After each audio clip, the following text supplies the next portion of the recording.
Êxodo 3,14. Deus disse a Moisés: eu sou o que sou. É isto que você dirá aos israelitas: o eu sou me enviou a vocês. Nós pedimos para o Senhor derramar sua glória sobre nós. Agora vamos declarar que não existe outro nome acima do nome dele. Ele é o grande eu sou.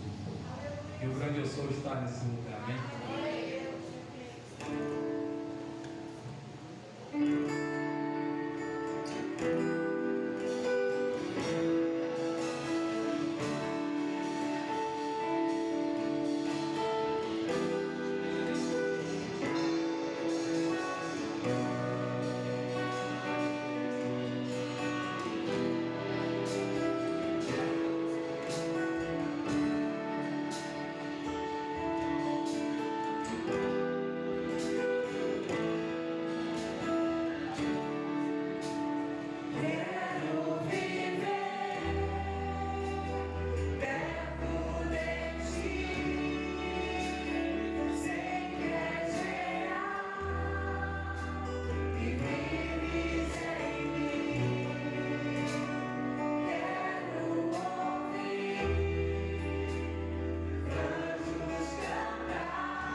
Bom dia, igreja. Bom dia. Mais uma vez, bom dia. Bom dia. A segunda vez sempre mais animada, né? Eu queria começar abrindo a Bíblia em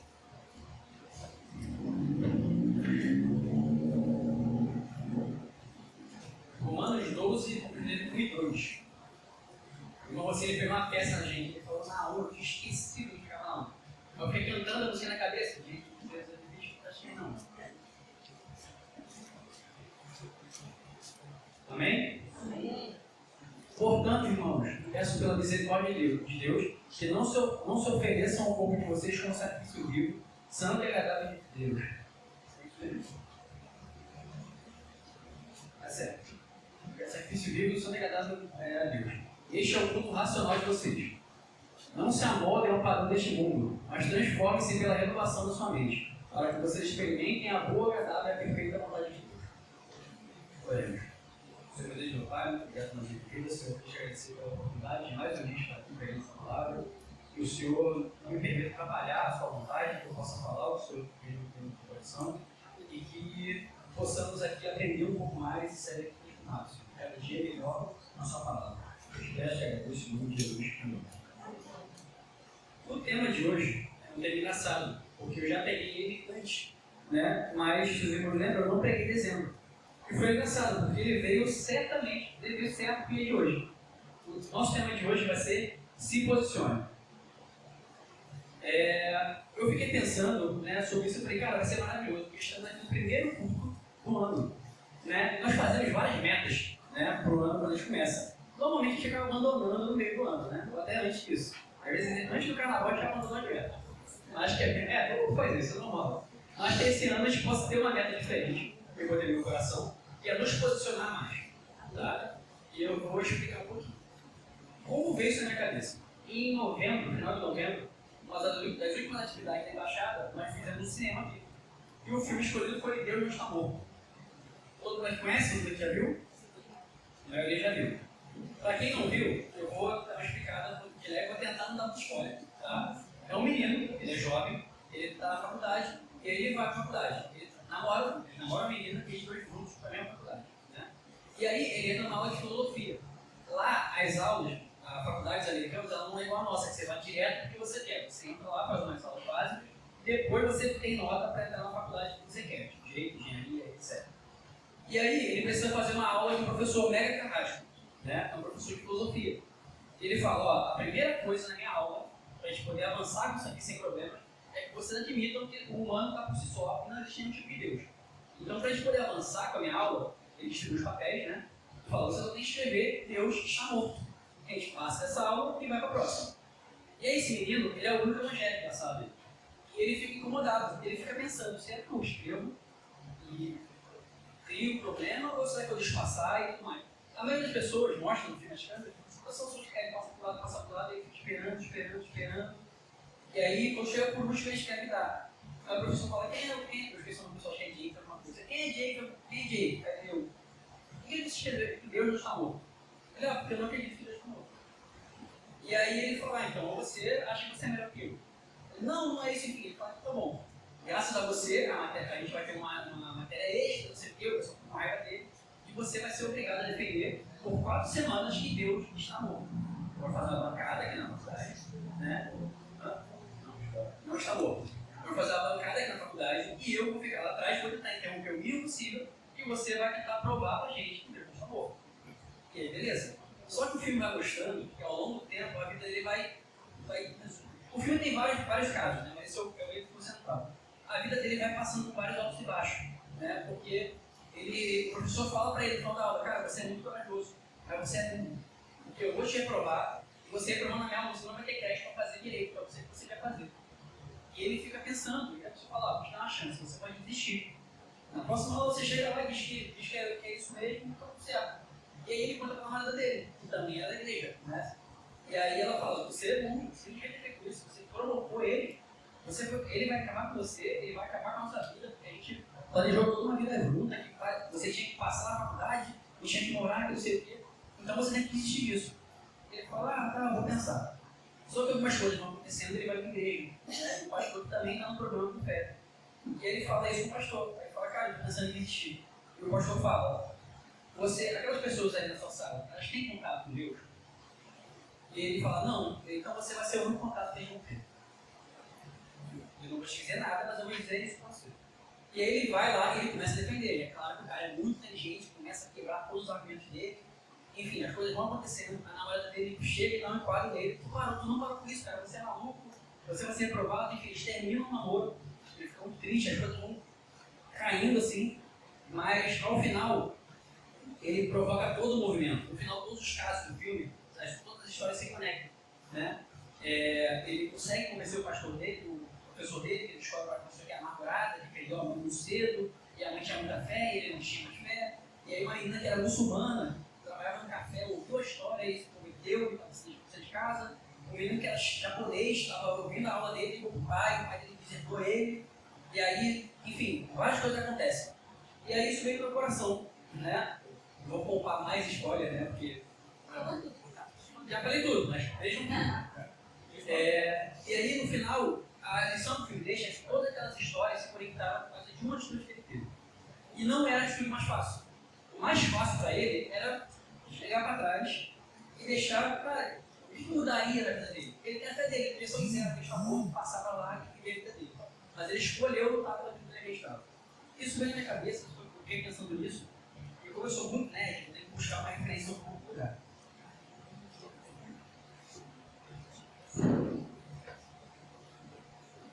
Existe um negócio chamado histórias, etc., filmes, etc., que é a jornada do herói. Né? O que significa a jornada do herói? Foi um estudo organizado por Joseph Campbell em 1949, o livro Herói de Mil Faces. Ele cria uma estrutura que dita que é o que o herói faz do início da jornada até o final. Então ela tem várias partes, mas reduzindo muito. É alguém padrão, o meu padrão. Essa pessoa recebe chamado, ele cita, ela inventa uma crise e precisa se decidir. E aí depois ele vai e ele comete o fato herói. A maioria dos filmes que você pensar, começa por aí. Se a gente for pensar bem, vida comum chamado recurso e decisão. E vou fazer alguns exemplos aqui. Todo mundo aqui conhece o Homem-Aranha. Né? Como é que começa o Homem-Aranha? Normal, só que muito, ele quer poder. Aí, em algum momento, ele tenta usar o poder para ganhar dinheiro e tudo mais. O tio dele morre por uma ação que ele faz, e o tio dele fala, ó, os grandes poderes vêm da responsabilidade, você precisa fazer alguma coisa. Ele vai tomar atitude dele de herói. Né? Cadê a Carol? A Carol tá ali. Como é que é a vida do Harry Potter? Né? Ele vai ser um chamado, aí vem, só recusa, aí ele percebe que as coisas têm que acontecer e ele segue. A maioria das coisas que a gente repara, né, nessas histórias, e se você pegar qualquer história, como Star Wars, etc., todos elas seguem a mesma jornada, você vê que todos os heróis precisaram passar por um momento de decisão. Você precisa tomar uma atitude, você precisa se posicionar. Né? Quem gosta de futebol, o que é se posicionar? É quando você se coloca em uma determinada parte do campo. É quando o Messi está aqui, ó, eu estou aqui, joga para mim que eu faço o gol. Se posiciona. Né? Aqui. Esse é o importante, quando você se posiciona. Eu trouxe alguns exemplos de personagens da Bíblia, porque vai ter bastante texto. Eu devia ter falado com a mídia, mas eu não conheço muito bem a pessoa da Bíblia. Então eu acabei não passando para vocês. Gênesis 39, vamos ler de 1 a 9.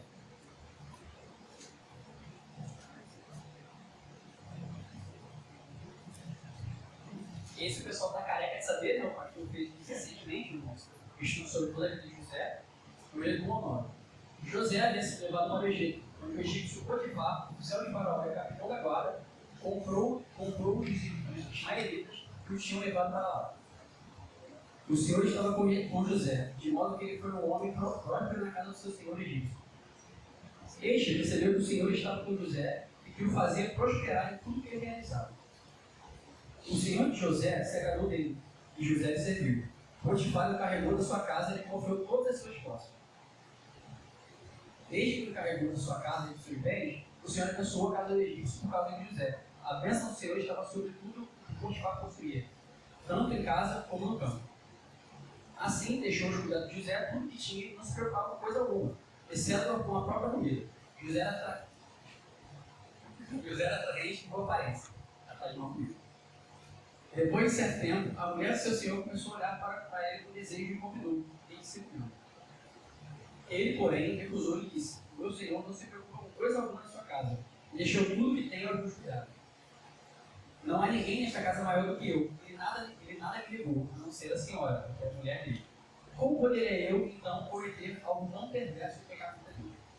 Para quem lembra que aconteceu com José, né, pode pensar que foi um erro, porque ele sabia que ia ser perseguido. Ele sabia que, a partir do momento que ele negasse aquela mulher, a vida dele ia cair de graça. Né? José passou anos preso, enfim, que é uma história. Mas a posição que José estava, eu sempre penso como seria estar na posição dele. Ele estava lá, longe de casa, longe do seu senhor, tudo era dele. Ele poderia facilmente cair em pecado, era mais fácil para ele. Era aceitar a situação e seguir a vida dele adiante. Mas José não deixou salvar a sua fé. José se posicionou. José bateu o pé e falou: não, a senhora é a única coisa que o Senhor não me relegou. Então eu não vou ficar com a senhora. Então José, diante de uma situação que só ele saberia, né, ele decidiu se posicionar e não agir. Ele podia correr, mas ele escolheu honrar Deus.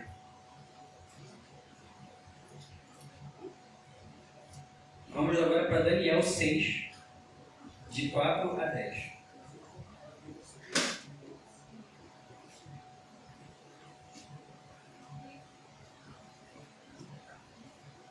Aqui até no Daniel, a fidelidade no motivo.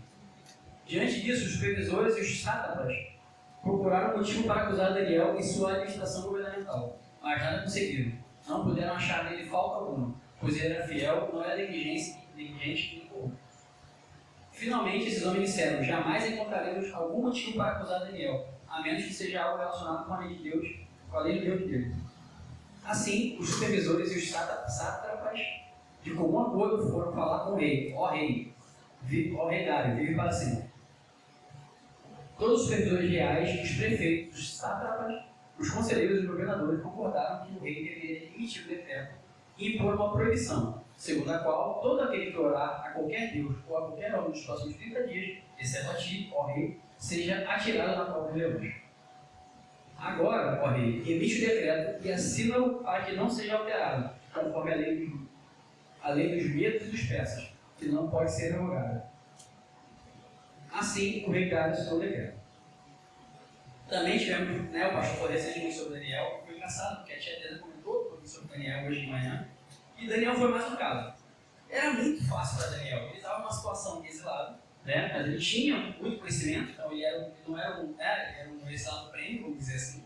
Era muito fácil para ele orar escondido. Era muito fácil para ele falar: eu entendi, vou ficar sem orar por 30 dias e depois a gente se resolve. Mas Daniel tinha perseverança. Daniel tinha uma rotina. Ele orava a Deus todos os dias. Para isso era a coisa mais importante. Então o medo que ele podia sentir, qualquer tipo de represália que ele fosse sofrer, para Daniel estava valendo a pena pagar o preço.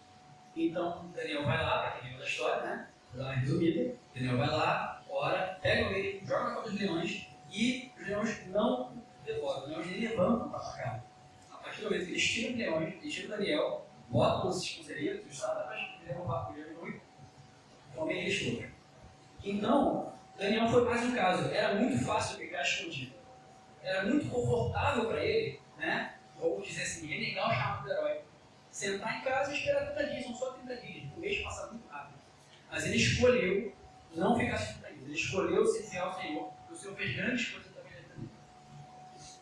O outro é Esther, a fidelidade no momento crítico. Olha para Esther 4, 14.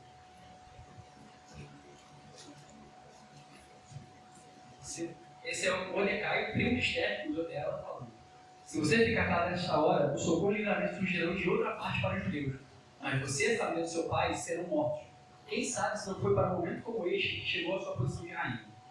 Eu tive que resumir, porque Esther é uma história um pouco maior, né, são 9 capítulos, mas o que acontece? Esther, né, era órfã, foi criada pelo seu primo e chegou à posição de rainha. Né? E aí, em algum momento, o oficial Amã, decretou que todos os judeus tinham que ser mortos. E Esther estava numa posição muito confortável, de rainha. E ele estava numa posição muito confortável, mas ela falou, ela deve ter pensado, com todas as pessoas que foram ficar aqui, eu estou tranquilo. Só que Mordecai falou: não, pelo contrário, se você não fizer, alguém fará. Deus vai entrar ao seu povo. Mas, né, você pode fazer parte disso. E aí acontece o quê? A partir desse momento, Esther fala, ó, orem por mim, jejuem, que eu vou resolver a situação. Então ela vai lá, ela vai até o rei sem ser convidada, ela aparece lá, né, de supetão, que só por isso já era passível dela ser punida.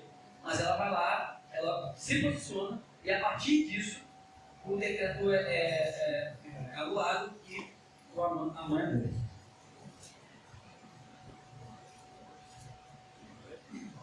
É a mãe mesmo, né? Então, o silêncio de Esther preservaria a sua vida, mas o posicionamento dela fez ela salvar toda uma nação. Né? Ela aceitou fazer parte do plano, aceitou se posicionar, sair da zona de conforto. Ela não hesitou, ela foi lá e ela fez. E aí teve mais um também, muito conhecido, que é o caso de Sadraque, Mesaque e Abednego. Nossos adolescentes já contaram muito pra gente, já está de cabeça a história. Né? Vamos colocar Daniel 3, versão de 16 e 18.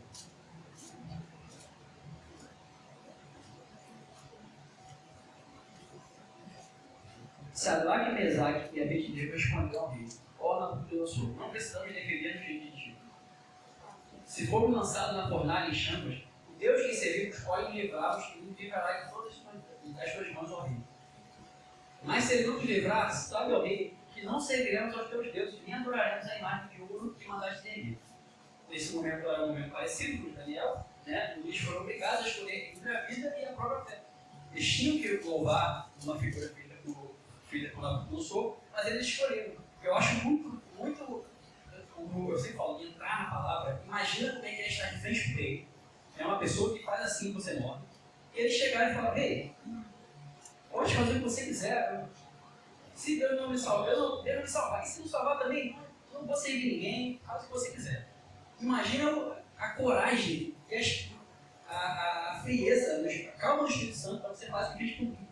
Eu tenho certeza que ninguém que falaria isso é o presidente do Brasil, imagina com ele que pode te matar. Né? E como todos conhecem a história, né? Seguindo a música, Nabucodonosor imediatamente fala: ó, pega os mais fortes aí, joga eles dentro da fornalha, sobe a fornalha no máximo que der e deixa queimar. Né? Em algum momento eles lançam nessa Sadraque, Mesaque e Abednego, 3 pessoas, e aí o próprio Nabucodonosor falou: mas não tem 4 ali, se não lançaram 3? E tinham 4 homens andando por na fornalha, eles estavam dando, né, soltos, eles estavam presos, né? Eles estão dando soltos ali dentro. Nabucodonosor fala: meu Deus do céu, o que está acontecendo? Não, 3, são 4. E aí quando eles saem, e antes disso é bem importante lembrar, os próprios soldados estavam ali perto e começaram a morrer, tão quente estava a fornalha. Né? E aí quando abaixa a fornalha, é bem engraçado, eles deixam a nesse estado. Eles mandam que pessoas não checar se eles não estão feridos. O que é muito engraçado, porque eles não poderiam estar feridos, eles estão mortos. Não parecia que eles estavam feridos, né? Mas o pessoal: não, para ver, não é possível. Olha a mão dele, não tem marca, não tem nada. E o texto diz que nem um fio de cabelo foi queimado. Nada foi postado. Deus o salvou do início até o fim. Né? E aí, a partir do momento que Nabucodonosor falou: ó, ele que fala mal do Deus de Sadraque, Mesaque e Abednego vai ser morto. Né? Então você vê como, mais uma vez, numa situação crítica, os 3 poderiam facilmente ajoelhar, orar naquela figura de ouro, seguir suas vidas em casa, falar: Deus, me perdoa. Me perdoa, eu fiz besteira, mas o Senhor entende, porque eu estou com medo de perder minha vida. Mas Sadraque, Mesaque e Abednego não negociaram sua fé. Eles sabiam que o momento era crítico, sabiam que a situação era de morte. Mas eles não se negociaram, eles não se amoldaram ao fato de livro. Eles foram lá e se posicionaram. E eles sabiam que o livramento viria. E se não viesse, não era sobre isso também. Mas graças a Deus, né, eu saber a história para compartilhar hoje. Então, se vocês lembrarem bem, lá no início, né, eu falei sobre a jornada do herói. E eu estava pensando aqui como seria uma jornada na fé. Né? Pegando os mesmos parâmetros e trazendo para a nossa vida cotidiana. E aí, vou começar pela vida comum. Todos pecaram. Romanos 3, 23.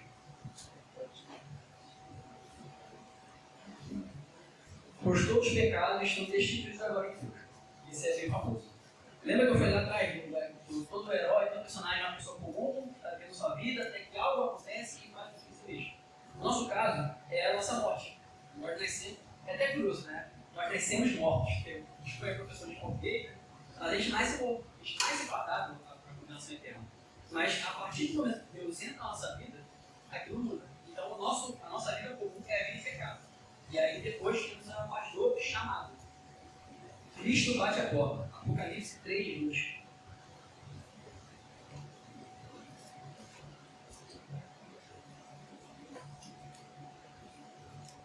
Eis que estou à porta e bato. Se alguém ouvir a minha voz e abrir a porta, entrarei e serei contigo. Então você está na sua vida comum, né? E aí você tem o chamado de Deus. Deus, ele ouviu uma coisa muito interessante, que Deus não vai te obrigar a nada, mas Deus nunca vai desistir de bater na porta. Só cabe a gente atender a porta. Então, na vida comum, chamado, temos a parte da resistência. O homem resiste ao espírito. Atos 7:51. Povo rebelde, obstinado de coração e ouvido. Vocês são iguais aos seus antepassados. Sempre resistem ao Espírito Santo. Então, né, vamos lá. É a vida comum chamada de resistência. Quando ele pensa que ele ouve, ele já sabe o que ele tem que fazer, mas ele está relutando, ele ainda não entendeu. Ou ele não tem coragem de fazer. Né? E temos também a clareza inevitável. Deus se revela claramente. Romanos 1:19 e 20.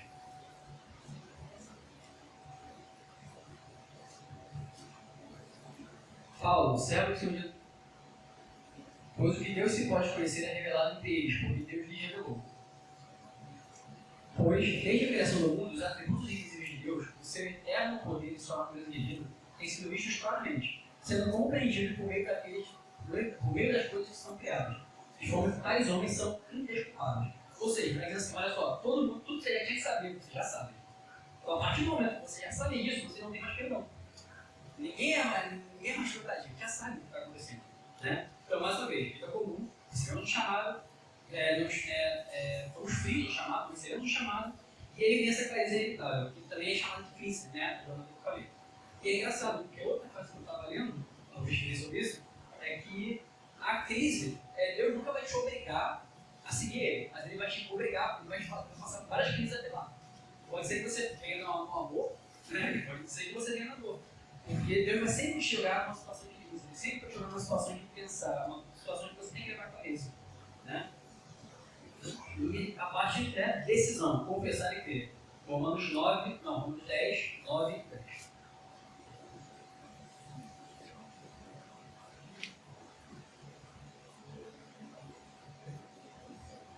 Se com a boca você confessar que Jesus é o Senhor e crer no seu coração que Deus ressuscitou dos mortos, será salvo.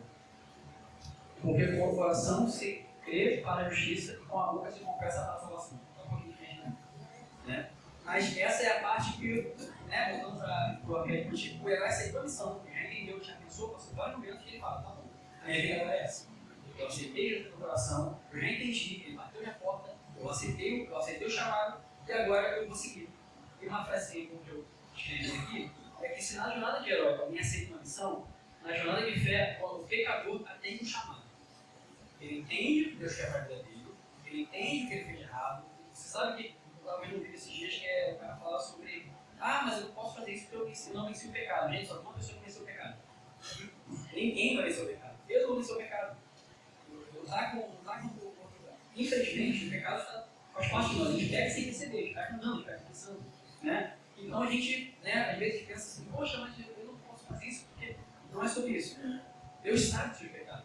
Mas mesmo assim, a gente dá todas as chances. Ele te dá o chamado, ele te dá a missão, ele fala, só cabe a nós nos posicionarmos com Deus a missão. E para encerrar, eu vou ler Mateus 10, 32 e 39.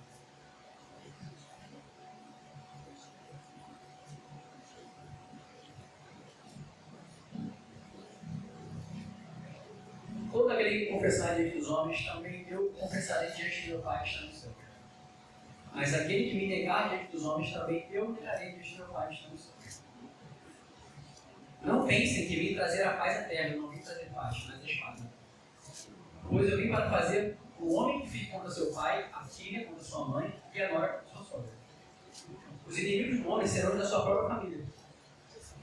Quem ama o pai ou a mãe mais do que a mim, não é digno de mim. Quem ama o filho ou a filha mais do que a mim, não é digno de mim. Quem não toma a sua cruz e não me segue, não é digno de mim.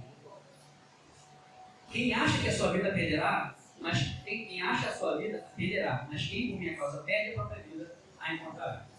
Então acho que assim, deixando tudo que eu falei aqui, né? Porque no fim das contas é isso. Isso é bem claro. E lembra que eu vi lá atrás, no filme? Fazendo um fechamento aqui, né? O que acontece no filme? A menina que é muçulmana, ela está estudando a Bíblia no iPod dela, o irmão dela vai entrar com o pai e está deixando suas casas.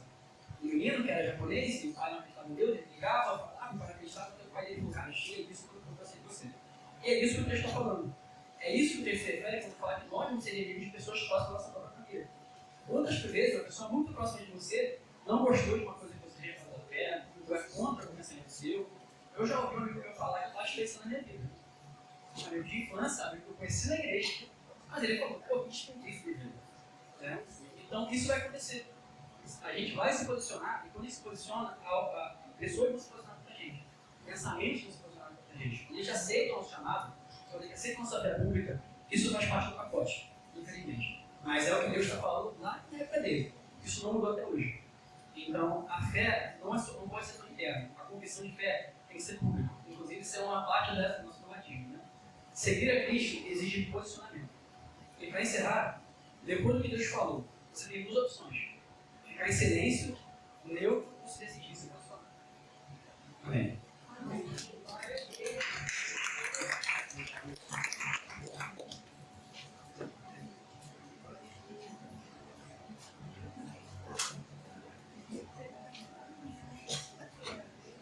Bom dia, igreja, graças a Deus. Dá cá. Quem, cara, por favor.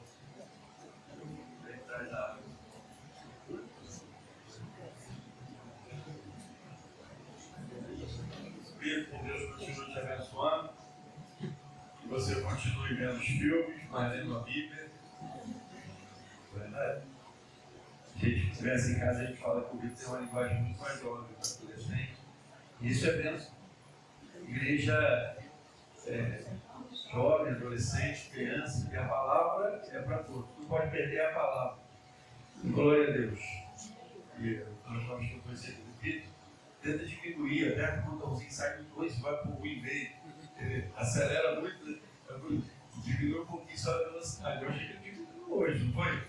Achei que ele tentou diminuir. Porque não é fácil, não, gente. A gente tem uma maneira de viver uma vida inteira, você começar a tentar se adaptar para estar aqui em cima pregando, cantando, porque você tem a igreja e às vezes, né, eu falava muito rápido também, melhorei um pouquinho. Muito bom, Deus continue te abençoando. E cara, fala do evangelismo, vai falar 5 minutos, mas é muito complicado. Ele fala que é um, tem que falar 2. Bom dia, irmãos, paz. Gente, nós estamos programando o evangelismo, acho que a igreja toda já sabe o evangelismo que nós vamos fazer no sábado que vem. Já conquistamos 42 malas de água. Já temos mais de 500 garrafas de água para distribuir no próximo sábado. E precisamos agora de pessoas para trabalhar. Você que tiver disponibilidade, você que tiver o desejo do coração, nós falamos sempre que o pastor fala muito que nós precisamos, quando nós chegarmos a 1000 pessoas, mas para isso nós precisamos trabalhar. A igreja precisa evangelizar para que esse número chegue, para que esse número passe, porque nós acreditamos que é possível passar desse número. Mas a igreja precisa evangelizar e é nossa missão. Nós falamos isso, nós falamos de calma mais cedo, sobre evangelismo. Já conseguimos 42 malas de água, já temos muito material, mas agora precisamos de material humano. Pessoas com amor no coração e desejo de ganhar almas. Precisamos de pessoas no próximo sábado. À noite vou estar com uma lista aqui para quem vai estar de manhã e de tarde evangelizando. Aí você que tiver o desejo no coração, coloque o seu nome lá. E quem puder ajudar no nosso café da manhã, que nós precisamos fazer um bom café da manhã para quem vai estar trabalhando também, que não é só a hidratação, é a alimentação também. Então, você que puder, você que tiver o desejo no seu coração, contribua. Amém. Amém. Foi rápido, viu? Agora você ganhou mais 2 minutos para 2. Glória a Deus, gente. Brincadeira à parte, mas é um trabalho da igreja, para a igreja toda estar envolvida. Eu quero compartilhar com a igreja 2 coisas. Primeiro, eu vou pedir para o culto para acabar a tempo, 5 minutos, fazendo 5 minutos mesmo com a diretoria, pode o culto. E ó, a minha colinha de hoje. Deixa eu exemplo a rádio, eu já comecei hoje. Aqui é presença da EBD. a gente vai ter uma conversa com a diretoria de 5 minutos aqui depois. Presença na EBT, adolescentes, adultos, a gente precisa avançar e se organizar cada vez mais. Amém? Porque para você cantar, para você ser líder na igreja, você precisa ser o quê?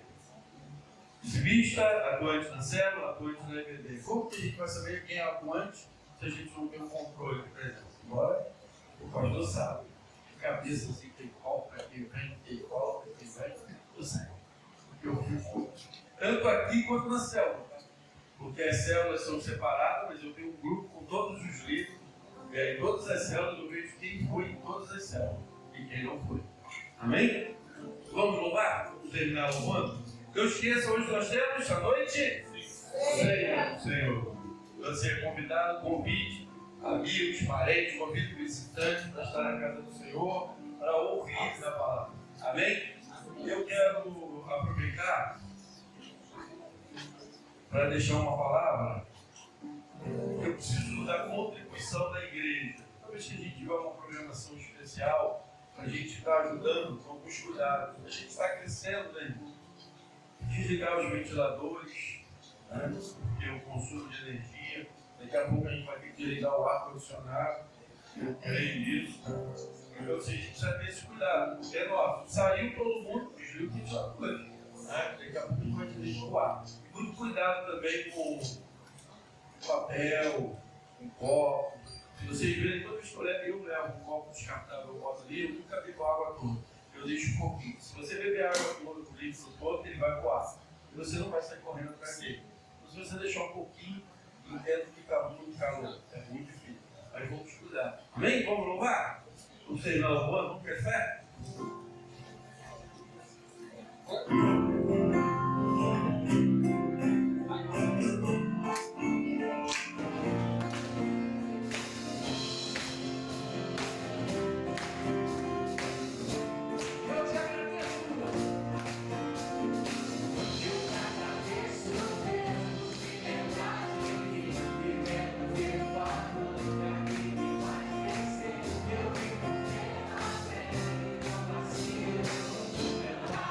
See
Deus abençoe o retorno das nossas casas. Nos traga a noite, guardado em suas poderosas mãos. Amém.